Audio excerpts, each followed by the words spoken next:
Pues si gustan, podemos comenzar la sesión. Ahora todos están cargados de esta lado. Bueno, pues muchas gracias por asistir a esta sesión del coloquio de máxima. Y bueno, hoy tenemos el agrado de tener como invitada a la licenciada de matemática María Dolores Martins Vasco. Ella es estudiante de la maestría en Ciencias Matemáticas de esta facultad. Ya está en su cuarto semestre, ya a punto de terminar su tesis.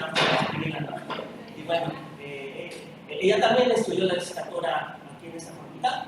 De hecho, su tesis de licenciatura se trató sobre trayectorias muestrales de cada marco, y su asesor fue el doctor José Luis Batún, y esta vez nos va a presentar sus resultados, pero de su tesis de maestría. Aquí están sus dos asesores, el doctor José Luis Batún Puig y el doctor Hugo Escobar Pérez, y vienen aquí a echarle porras a Dolores.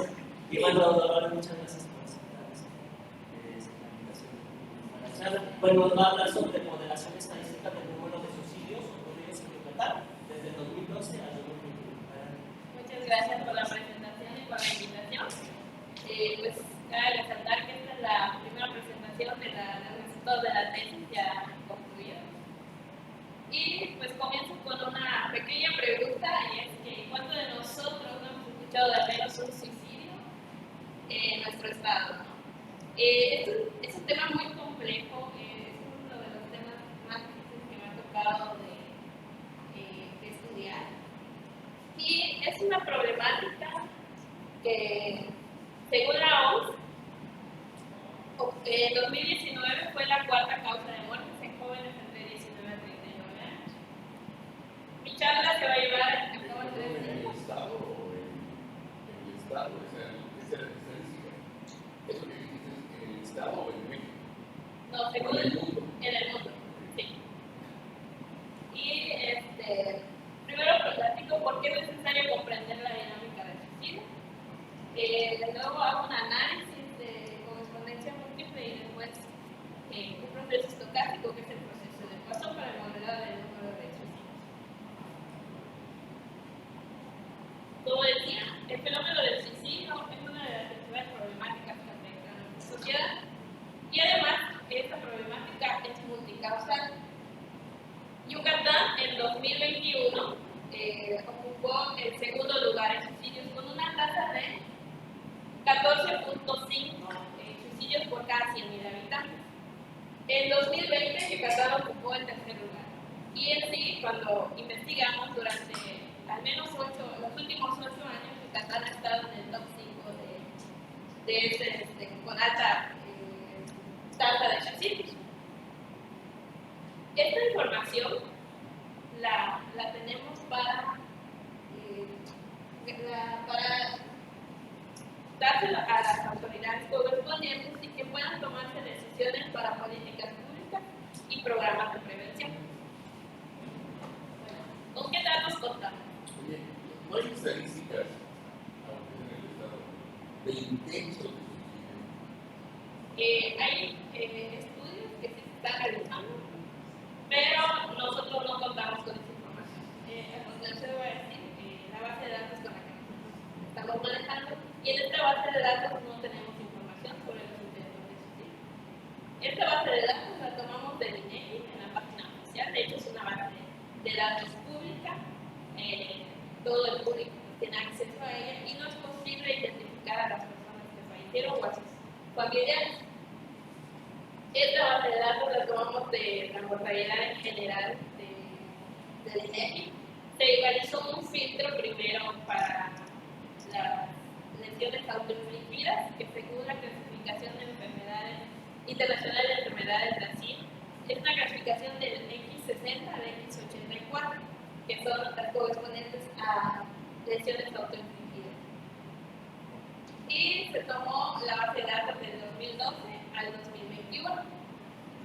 En esta base de datos pues, se contiene información sobre diversas características de las personas que cometieron suicidio, y en un momento les voy a decir cuáles son las variables que nosotros seleccionamos para llevar a cabo este estudio.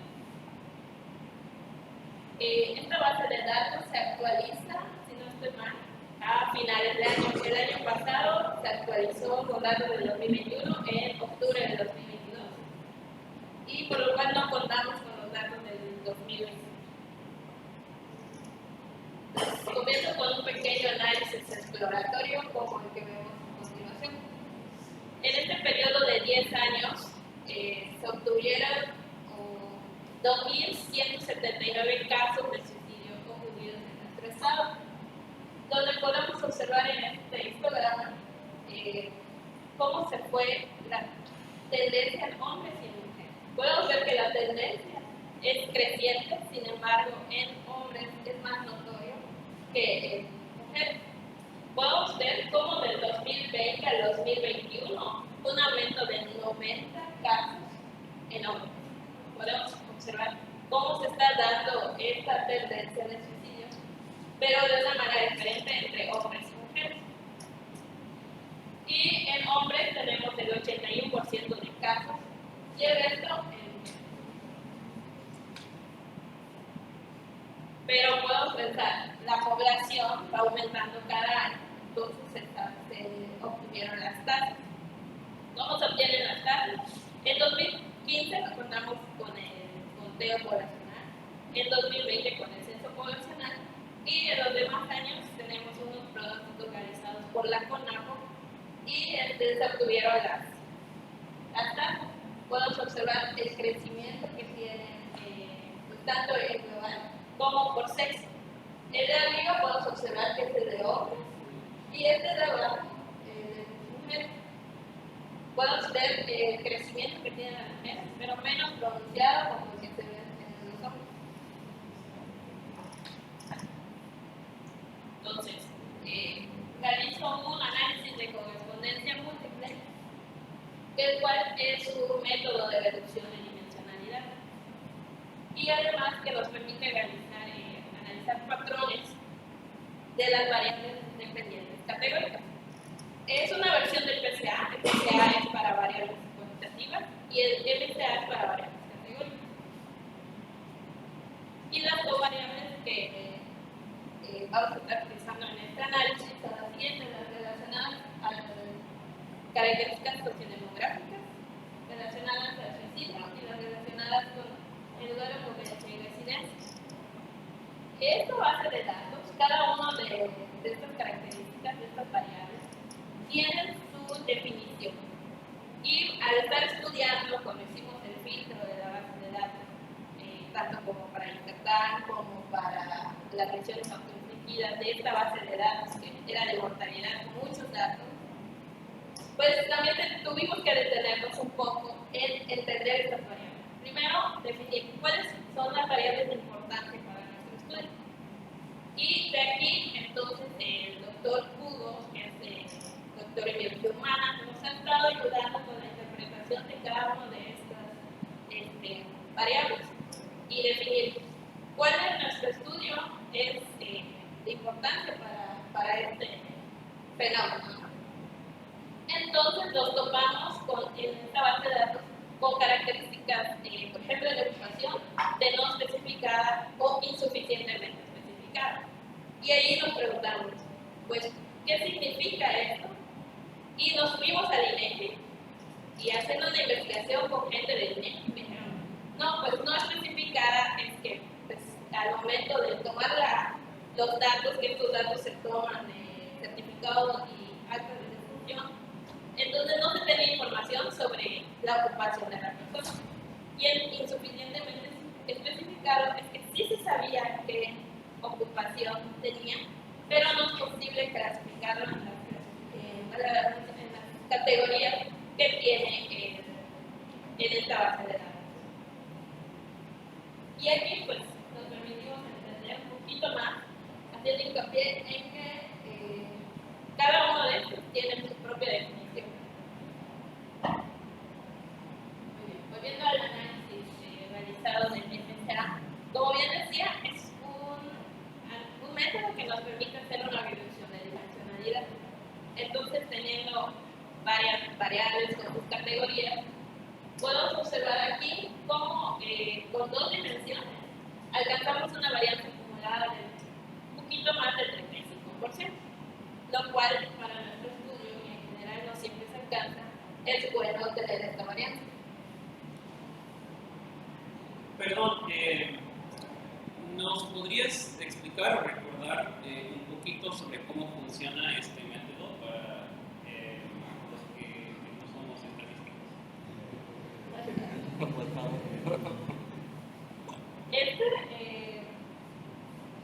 Este método nos permite entender cómo con los eigenvalores obtener los pesos de las variables.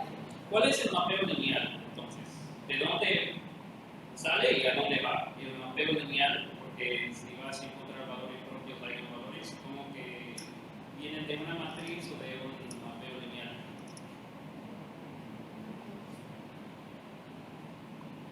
No tengo este dato.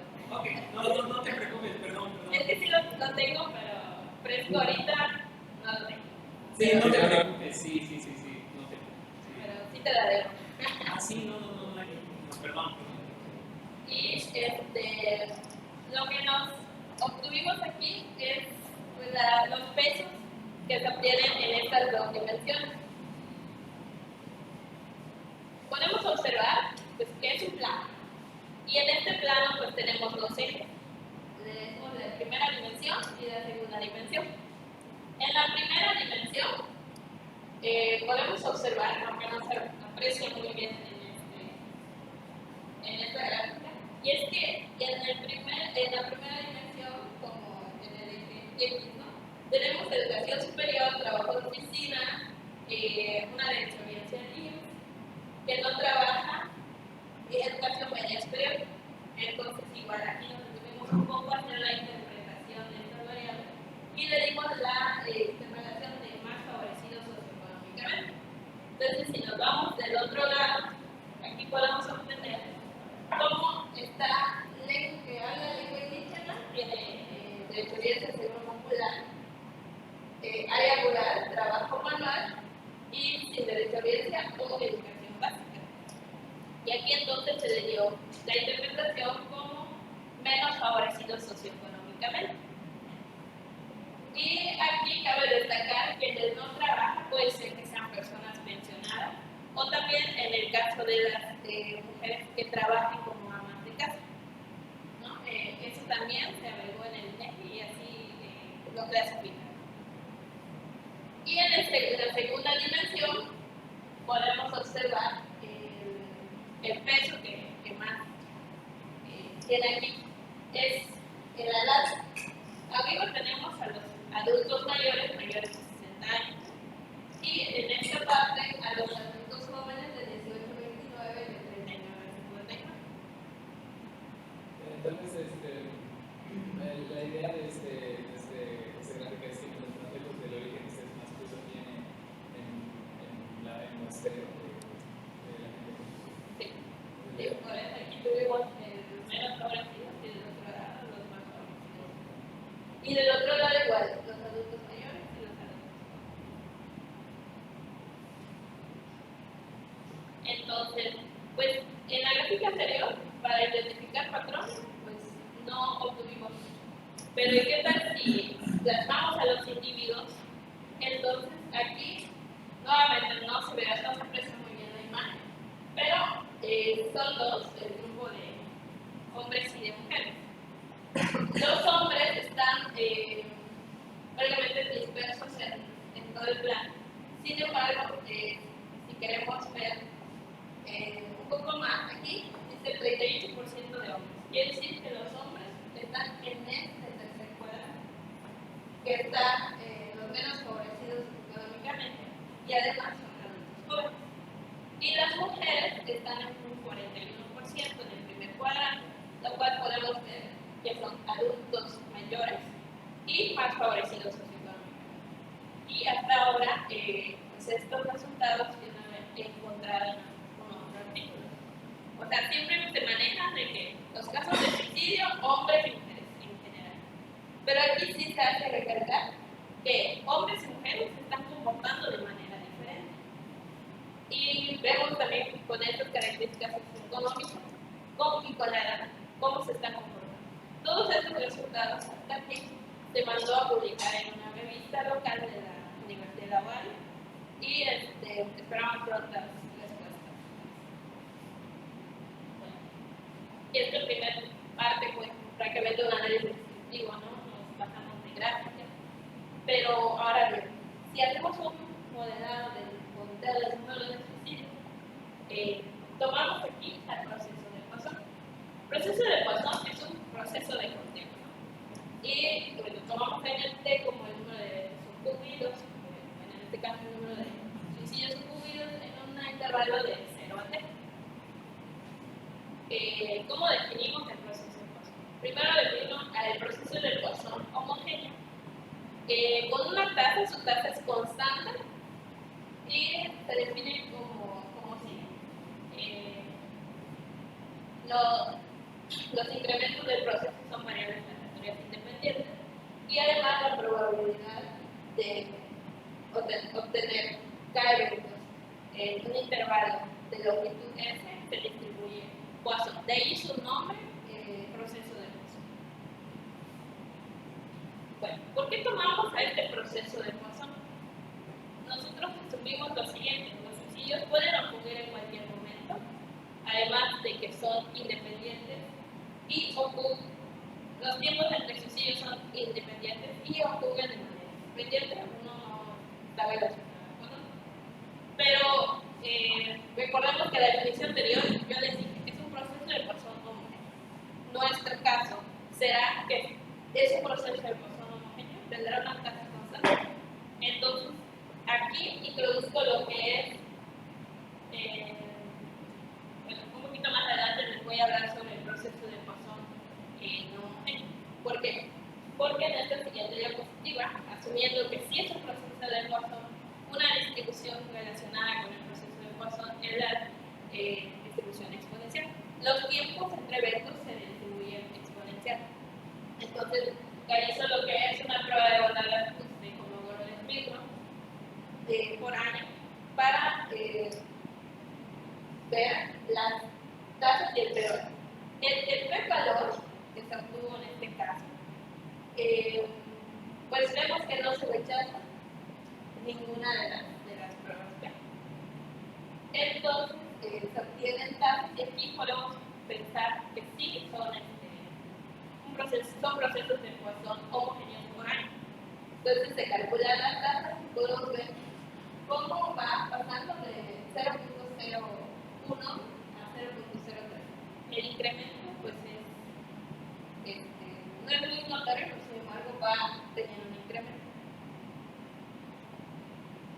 Y se hallaron el número de días, es decir, el número promedio de días en que ocurre los suicidios por año. Vemos cómo en 2012 en hombres es de 2.89 y después va disminuyendo a 1.31, ¿no? En 2021. En mujeres también ocurre esto, pero es más notorio, pasando de 2.63 a 5.73.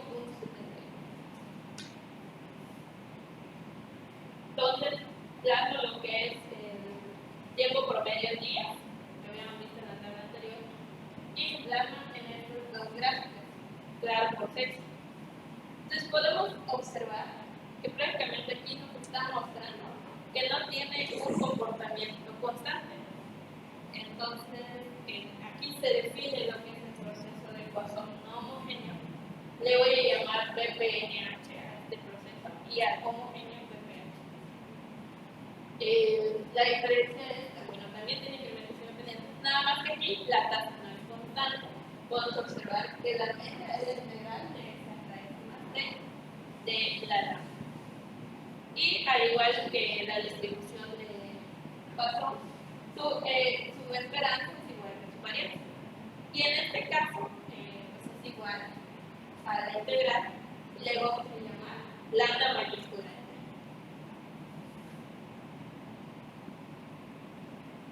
Bueno, aquí se tiene el número acumulado de casos de suicidio. Entonces, hicimos esta gráfica, que es la gráfica empírica de estos datos, que son los observados, en este caso en hombres. Pero revisando, vimos que no solo en este caso, tenemos un comportamiento creciente, sino también cuando se tienen tasas con senos y cosenos, que vamos a hablar un poquito de cómo defino mi tasa. O sea, quiere decir que también se tienen para cuando son cíclicos. En mi caso, pues no va a pasar eso. Y de ahí, pues, esta es la acumulada, es la que representé como lambda mayúscula de t. Entonces, haciendo una aproximación con la gráfica de diferencia, se obtiene esta gráfica. Aquí se hace una vehicular, se divide la ventana en 500 intervalos, obteniendo así el conteo del número de suicidios. Y podemos observar que tiene como un comportamiento lineal. De igual manera se realizó para mujeres y podemos observar aquí que previamente estamos observando como un comportamiento constante o también lineal, y eso lo vamos a ver en los siguientes. Entonces ya observamos una posible manera de una propuesta para una tasa. Puede ser lineal, puede ser constante, pero en realidad hace un momento les platiqué sobre que hacemos un proceso de Poisson constante, ¿no? Por año, un proceso de Poisson homogéneo por año. Y es aquí donde hay cada una de las tasas cada año. Entonces, prácticamente lo que tenemos en la línea esta negra es la función tasa observada. Y se ajusta a cada uno de estos, la lineal, la cuadrática y la constante. De igual manera se realiza para mujeres, observando aquí la función observada, y vamos a ajustar. Son tres modelos, un proceso de Poisson homogéneo para una tasa constante. Los procesos de Poisson tomamos dos, la lineal y la cuadrática.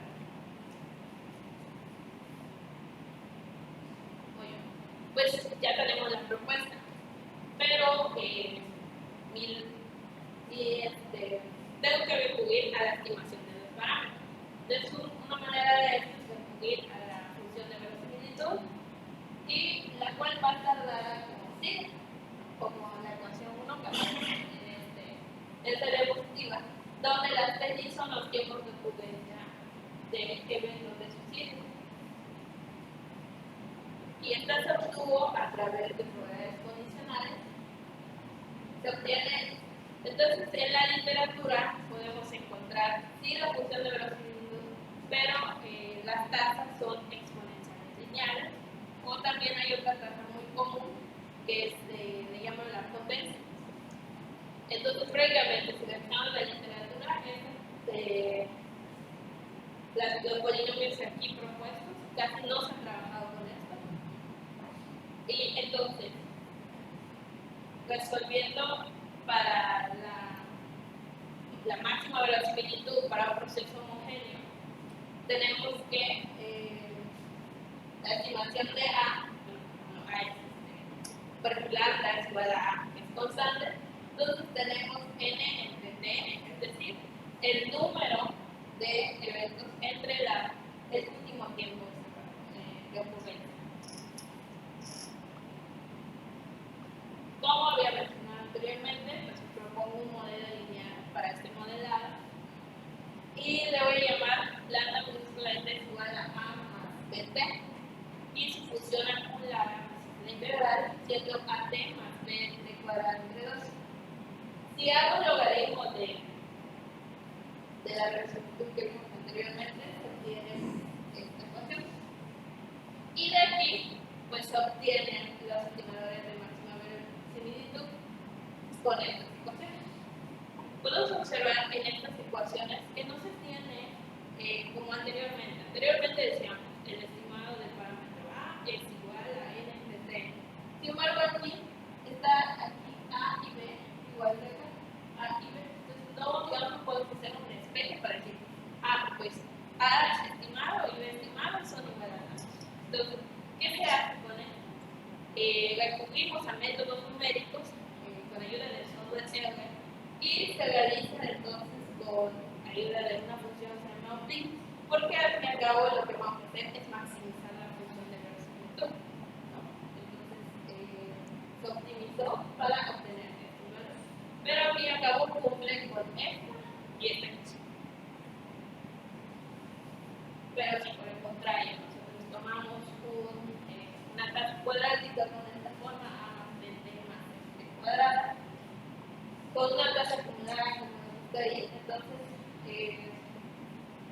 se obtienen los siguientes estimadores de máxima verosimilitud como los que están aquí.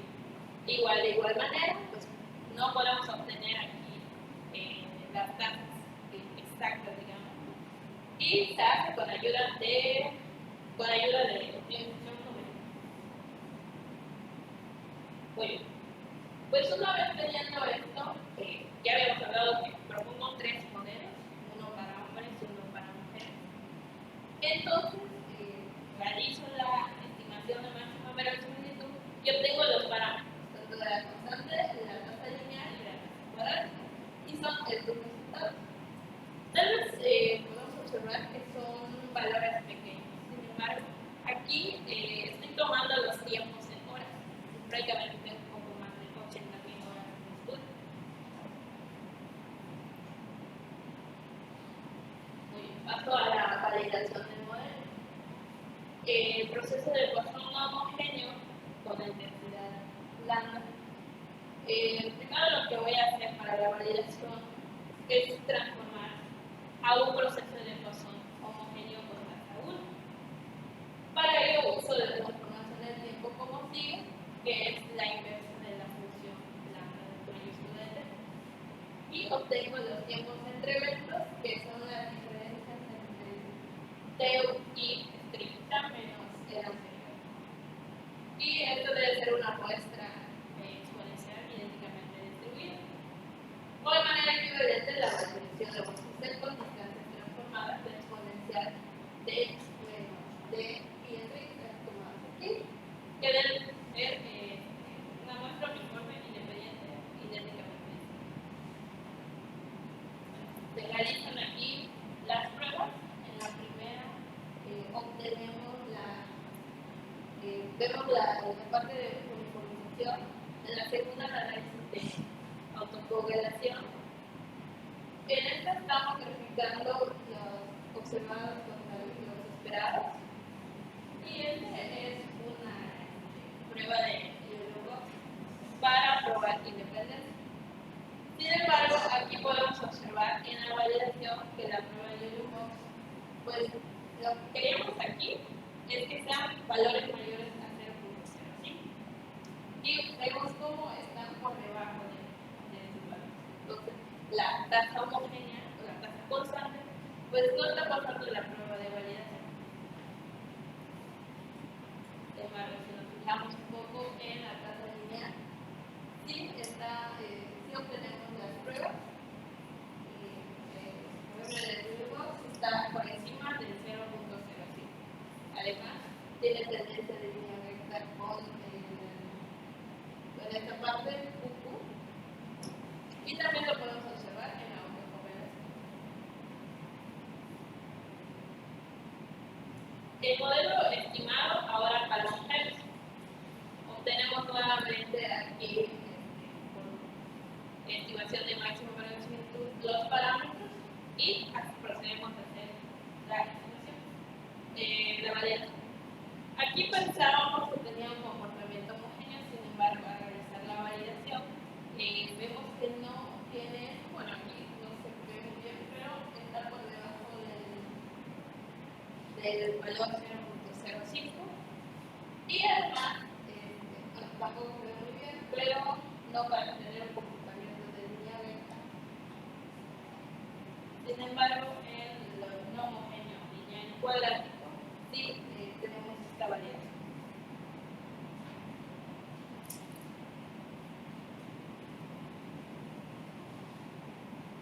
Bueno, ahora la significancia de los coeficientes de la función lineal. En este caso,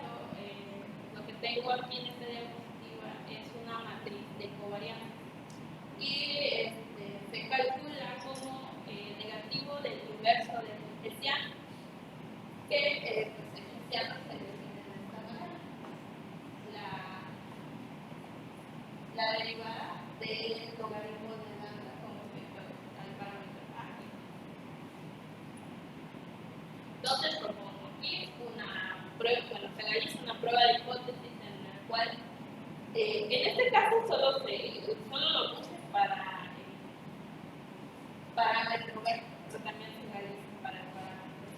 Y es la siguiente, bueno, y en general también la podemos hacer. Es la siguiente, B es igual a 0 contra que el parámetro B sea diferente de 0. Entonces tomamos el estadístico de prueba, como lo vemos allí, y si rechazamos la hipótesis nula, si el valor absoluto de t es mayor que z alfa entre 2, donde z es una norma estándar.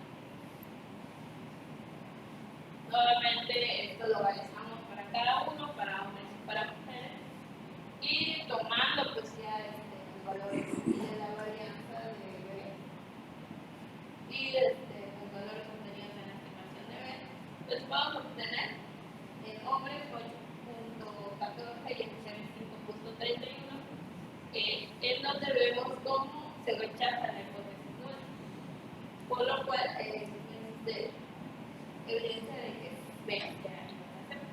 Ya podemos tomar los datos allí.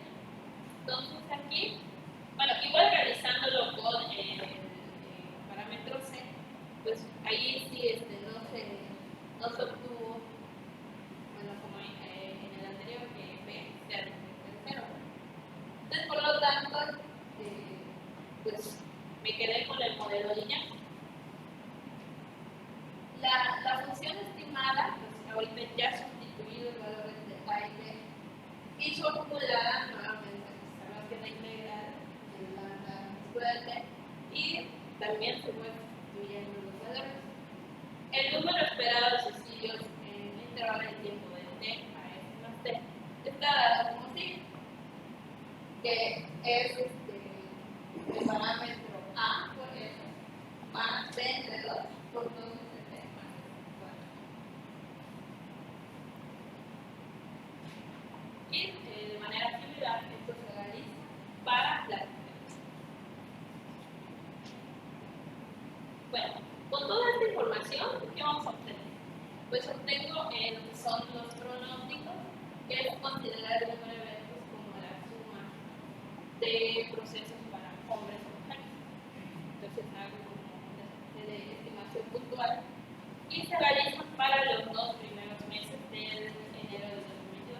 Hace un momento les expliqué que hasta el momento no tengo la información del INEGI del 2022, sin embargo, en la prensa salió que en enero hubo 15 suicidios y en febrero 22. Entonces, si nosotros tomamos estas tasas y realizamos como lo que tenemos de esta manera, con la lambda mayúscula, entonces se puede obtener que en enero del 2022 hubo 24 casos, bueno, como pronóstico, y en febrero 22 casos. Si lo comparamos y lo contrastamos con esta información de la prensa, bueno, ver que en febrero sí estamos teniendo este número. Sin embargo, pues, también realizamos los intervalos de confianza, sabemos que es una persona, entonces podemos tener un intervalo de confianza con intervalos asintóticos, y esto es lo que nos dio hace un momento, y haciendo esto tenemos los intervalos 11.14 a 28.63 en hombres del enero del 2022, y en mujeres un intervalo entre 0.65 a 9.47. El estudio tiene forma de saber en qué partes del año hay más suicidios o menos, en qué meses es más propenso. Sí, y tenemos los meses. De hecho, en Yucatán, uno de los meses con menos número de suicidios es en noviembre. Entonces, ahí platicando un poquito, no nada que hacer, pero sí puedo ver como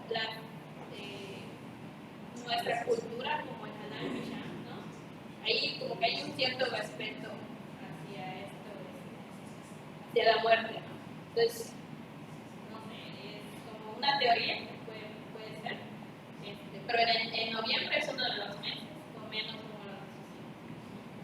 Y mayo es uno de los meses con más número de suicidios en nuestro estado.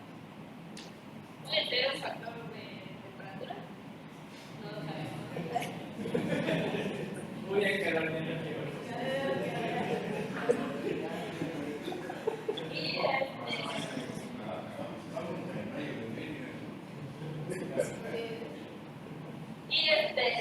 En enero, aquí teniendo ya el intervalo exacto, podemos obtener, como digo, se distribuye en WhatsApp. Entonces, en este caso, podemos usar las probabilidades de la distribución del WhatsApp y se obtienen hombres de 12 a 28 y de mujeres de 2 a 10. Entonces, estos 15 que tenemos aquí, todavía no podemos obtener la información de cuántos hombres y cuántas mujeres, como dije, son datos de la prensa, pero sí este número de registro de la prensa sí está en nuestro intervalo. Bueno, las referencias utilizadas, como dije, el INEGI fue ahí tuvimos nuestra base de datos y las que hemos usado para la parte de estadística. Y pues muchas gracias.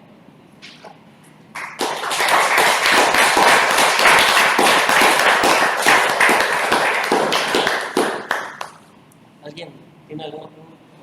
¿Comentario? Gracias por la plática. Solo tengo una duda respecto a los datos humanos, que las condiciones. Las personas que cometieron suicidio tienen alguna enfermedad preexistente. No tengo ese dato. No tiene ese dato. No sé, las personas que tomaron los zapatos de las personas que tomaron la decisión tenían alguna enfermedad, no sé, terminal. Otra manera de saber si no hay información en los datos que tienen en el registro. Cuando llenan el registro, comúnmente hay un recuadro en su escrito que dice causa de la muerte. Supongo que no sé cómo se llena en ese caso, pero comúnmente cuando muere de alguna enfermedad se llena con la enfermedad con la que falleció, que dio muerte a la persona. Mi pregunta es, ¿hay ese dato o cómo se llena ese espacio? Eso sí se ha platicado en el seminario, pero no tenemos esos datos. El INEGI en su base de datos de mortalidad no especifica si tenía alguna enfermedad. Sí, se obtiene de la acta de función, de certificado de defunción, pero ahí, como dice causa de muerte, solo es como que suicidio, muerte natural, infarto o algo así. No te especifican si tenía alguna enfermedad crónica, parecía diabetes, hipertensión, por ejemplo. No se tiene esa información en nuestra base de datos. Pero sí está interesante saber, por ejemplo, esos adultos mayores que aparecieron ahí, qué datos, por ejemplo, pudieron haber tenido. Y es interesante conocer esta parte para, como dije, tomar una decisión. Tal vez no nosotros en general vamos a tomar una decisión, pero sí como para políticas públicas, sí estaría interesante conocer si la persona ahí tenía alguna enfermedad terminal, crónica o algo así. Pero en este caso, en mi base de datos no cuento con esa información. Gracias. Sí, yo solo quería hacer un comentario que estás estudiando algo muy importante y que también siento que a veces, bueno, es algo que se está hablando más y más en el público, pero no he escuchado tanto en el ámbito académico, que yo sé que a veces pasa que la gente en la academia, ya sea estudiantes de posgrados o profesores, investigadores, comienzan a tener dificultades y les da pena. Yo puedo hablar francamente que yo en el doctorado llegué al punto en que sí lo estaba considerando y pensando, y que lo mejor que hice fue acercarme con unos amigos. Fue muy difícil porque me daba mucha pena hablar con unos compañeros ahí del doctorado, y me dijeron, oye, pues no quieres ir a hablar con alguien en la, tenían una, como un consultorio, una clínica en la universidad donde estaba estudiando, y pues unos amigos me acompañaron allá, y bueno, terminé hospitalizado unos días, digamos. El punto es que, pues, fue un proceso largo, pero sí hay ayuda y sí te pueden ayudar. Y el primer paso puede ser hablar con alguien. Si estás pasando un momento, un tiempo difícil, lo que quiero decir es que sí se mejora, sí hay luz al otro lado del túnel. Y yo no soy psicólogo, pero si alguien necesita hablar con alguien, pues me pueden hablar con toda la confianza. Entonces, solo quería decir que pues, este es un tema muy importante y yo sé que yo luego, cuando pasé por eso, de repente, pues algunos compañeros comenzaron a decirme, oye, yo también tuve que, no sé, ser hospitalizado, tuve que hablar con psicólogos porque también lo estaba pensando. Entonces siento que aunque sí se está hablando más en la sociedad, no se habla tan francamente todavía en la academia. Entonces quería decir muchas gracias por estudiar este tema muy importante. Sí, de hecho cuando estoy buscando aquí el tema de tesis de maestría, pues me voy con varios profesores, ¿no? Y me dicen, no, pues tengo esto, tengo aquello, tengo esto. Y voy con el doctor Batudo y me dice, no, pues tengo una base de datos de suicidio, ¿te animas a estudiarlo? Y yo, pues, no sé. No, porque es el primer paso a decir, sí lo voy a estudiar, es saber pues, todo lo que implica.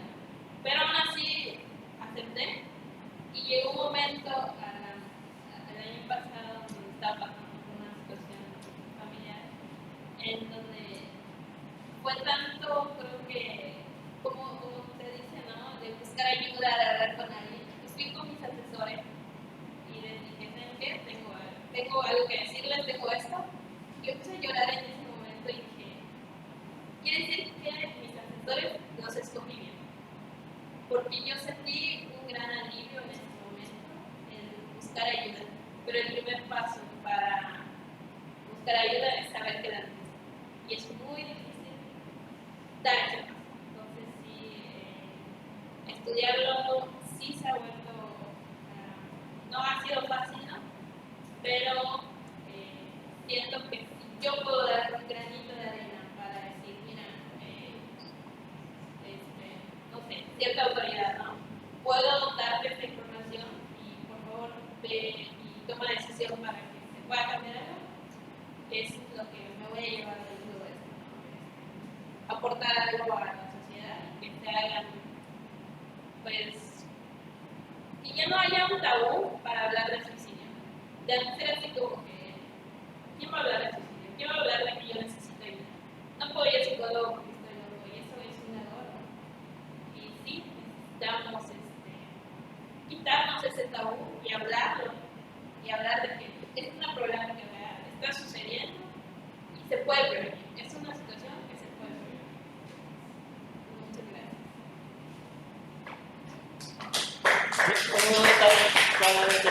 Perdón. Sí, bueno, el doctor José Carlos hizo una pregunta muy interesante al inicio de la charla sobre los intentos de suicidio. Lamentablemente en México no hay cifras oficiales. ¿Qué es lo que se sabe en otros países? Que el número de intentos de suicidio es más o menos 3 a 4 veces el número de suicidios. Es decir, si tenemos en cuenta que el número de suicidios en el periodo que yo estudié fueron cercanos a 2.000, eso significa que hubo 6.000, 8.000 intentos de suicidio en Yucatán. Ahora, ¿por qué es muy difícil saber eso?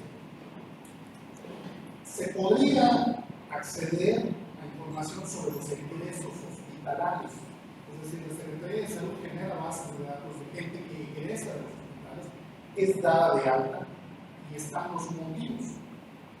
Si los médicos fueron honestos, debieron haber puesto intento de suicidio. No siempre es así. Entonces, si utilizamos esos datos, por ejemplo, estaríamos subestimando realmente los intentos de suicidio. Además, hay casos de intentos de suicidio que llegan a los hospitales, pero no en hospitalización, sino una consulta médica. El chamaco se tomó 5 tapiles, se sintió muy mal, su organismo es muy fuerte y no le hizo mucho.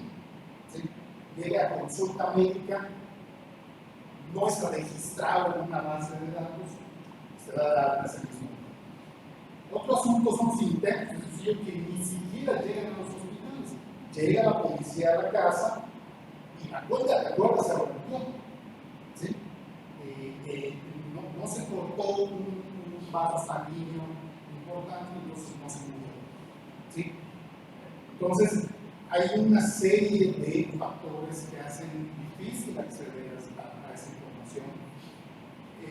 Pero más o menos lo que se sabe en otros países donde se llevan registros serios de estos casos, se sabe que son del orden de 3 a 4 veces el número de suicidios, el número de intentos.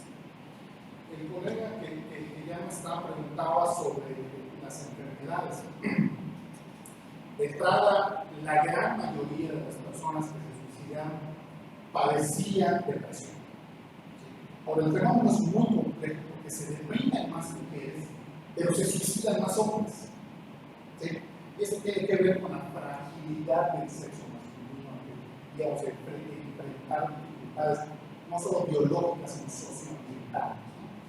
Entonces, la mayoría son depresiones. Ahora, ocurre algo muy interesante. Si vemos la distribución de los casos de acuerdo a las edades, vemos que hay, digamos, una gran joroba a los 30 años, tantos 30 años, desciende, y luego a los 60 vuelve a subir. ¿Sí? Esa subida a los 60, 65 años es más grande que en los adolescentes. ¿Sí? Y en adultos mayores sí podemos pensar en otro tipo de enfermedades además de la depresión. Es decir, el dolor causado por las enfermedades provoca suicidios. ¿Sí? Eso es documentado en otros países.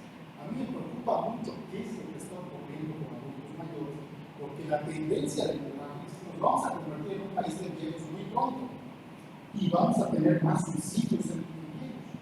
¿Sí? O sea, digo viejos en el sentido, no peor. Entonces, pero es un tema muy interesante. Los certificados de defunción no nos dan información, no contienen información sobre la enfermedad. Tienen la causa de muerte. ¿Sí?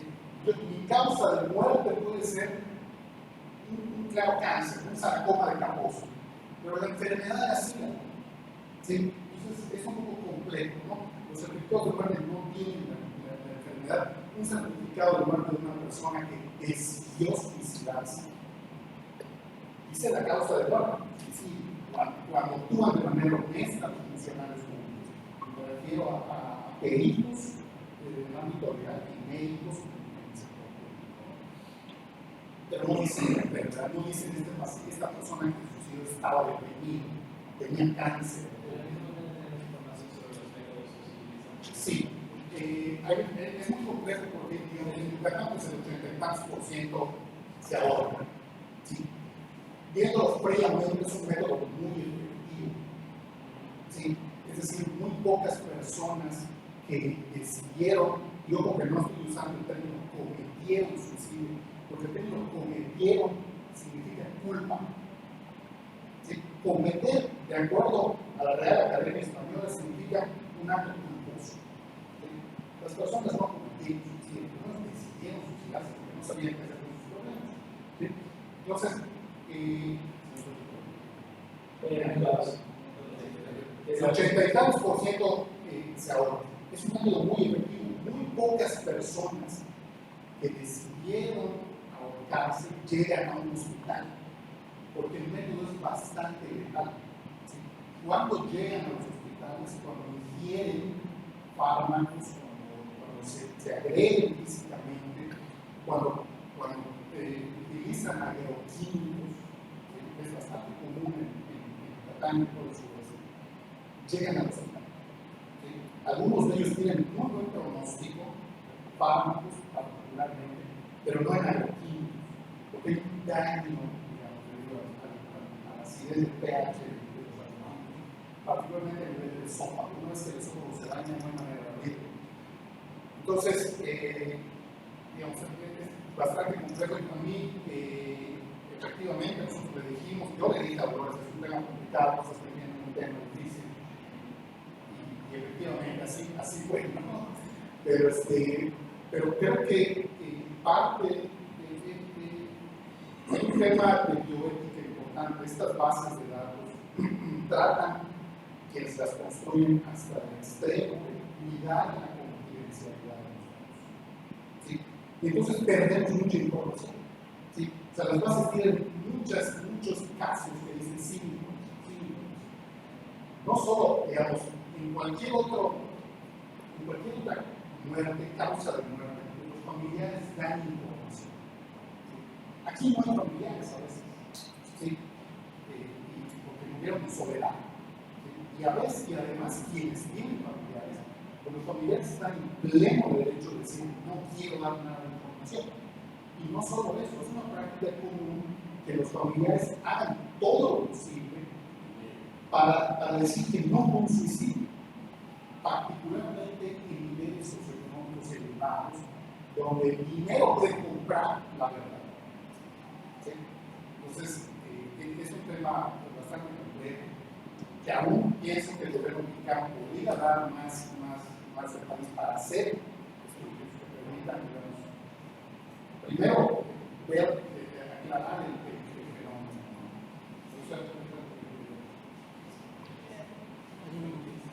Quisiera complementar esto, no es muy difícil abordar este tema, no se da algún ámbito de no sé, pues lo tomar como un fenómeno que el propósito de este estudio es proporcionar información para la toma de decisiones. Tenemos la información desde el 2021, estamos esperando el 2022, ya se va a terminar más, pero ya miramos el 2021, ya lo vamos a explicar. Pero viene opción para el 2022. El gobierno ya implementó el IMAE. Yo quisiera saber si esa práctica, ¿cómo lo espero? Que la tasa tenga un quiebre y empiece a bajar. Si será eso, entonces tuvo que es una aplicación en la cual tú a mí se llama tú pones una serie de preguntas con las evalúa el principio y si detecta que estás en riesgo de impactar en este caso. Sí, ahí a mí me gustaría decir algo. No hay evidencia científica que indique que aplicaciones de este tipo previenen suicidio. Si le echan un ojo a las revisiones sistemáticas, en donde se estudian las estrategias exitosas para prevenir el suicidio, dice que no hay evidencia que muestre que una aplicación que genera esa resultado. Y mucho más en contextos como el nuestro, en donde el acceso a Internet, hay que descargar la aplicación, hay que subir datos, no todos tienen acceso a Internet. ¿Sí? Y el 80% de los que se suicidan son hombres, digamos, con las características socioeconómicas que ya describió Dolores. Yo pienso que es muy difícil que hombres, digamos, con estas características sociodemográficas utilicen una aplicación. O sea, yo pienso que la estrategia del Estado ha sido un auténtico fracaso para la educación. Y además, si uno está pasando un periodo muy difícil, aunque tuvieras acceso, ¿cómo, o sea, a lo mejor no estás pensando en descargar una aplicación para eso en ese momento, ¿no? La tasa de 2021 en hombres es brutal, 25 por cada 100.000 habitantes. Eso solo se ve en Japón. ¿No? Sí, porque los japoneses culturalmente, además de la carga socioambiental, culturalmente ven al suicidio como una salida no mal vista. ¿Sí? Entonces, estamos en ese nivel muy importante porque en los últimos 5 o 10 años, México como país logró disminuir un poquito el suicidio. Estados como Campeche, como Yucatán, la tendencia fue contraria, fue hacia arriba. Entonces, lo que nosotros vemos en términos sociológicos en Yucatán es, por un lado, desarrollo económico, ¿sí? Pero esta parte no la podemos controlar. Este problema de salud pública no se ha podido controlar. Yo tengo una duda. Suponiendo que alguien sí llega a ser hospitalizado por un intento o por ideación de suicidio, en ese supuesto, ¿cuántos recursos hay? ¿Cuánta disponibilidad de camas hay? Yo sé que cuando me pasó a mí esto que les comenté, fue hace 11, casi 12 años en Estados Unidos, y cuando pasó eso tuve que pasar casi 24 horas en un cuarto compartido con como, no sé, 7 otras personas en una zona de urgencias porque no había disponibilidad. Me mandaron a la primera cama disponible en todo el estado, que fue hasta el otro lado del estado, que me tuvieron que trasladar en un coche que casi parecía de una patrulla de policía, aunque no fue. Entonces, estás en una situación, no apagan las luces, hay ruido toda la noche, tuve que pasar toda la noche ahí. Y mucha gente en esas condiciones también no pueden fumar, o sea, yo no he fumado, pero o sea, es una situación muy difícil y supongo que por eso mucha gente no quiere experimentarlo. Entonces, yo no sé cómo es esa disponibilidad de recursos. ¿Cuánto tiempo hay que esperar? Suponiendo que llegas a tu hospital y dices, necesito que me hospitalicen, o un médico dice, tienes que ser hospitalizado, ¿cuánto tiempo vas a estar esperando una cama? Pero si tienes los recursos para hospitalizarte en un hospital particular, por supuesto, pero el hospital ahora las camas familiares. Sí, ahí donde me pasó fue que incluso con mis propios recursos, yo no tenía elección, porque fue involuntario y fue en un hospital particular y no, lo siento, legalmente tienes que pagar lo que sea, y aún con eso tuve que esperar casi un día. Entonces, pues no sé, me imagino que debe ser una espera muy larga. Yo tengo un muy buen amigo que es psicólogo que trabaja en el Centro de Salud de Canacín. Canacín es, digamos, uno de los municipios mucho más difíciles en términos de seguridad, de salud, bienestar que viven en Guadalajara. Todos conocemos Canacín, pero no sé si la mayoría de las personas. Sí. Él es psicólogo, él no tiene computadora, no tiene una agenda para atender a sus pacientes, no tiene una pluma, no le dan camas. Estos son los centros de atención primaria. Es decir, la mamá que lleva al adolescente y dice, oye, no quiere salir del cuarto, vive una semana, no hay recursos. No hay recursos. Bueno, muchas gracias, Dolores. Se nos acabó el tiempo. Le vamos a dar un aplauso.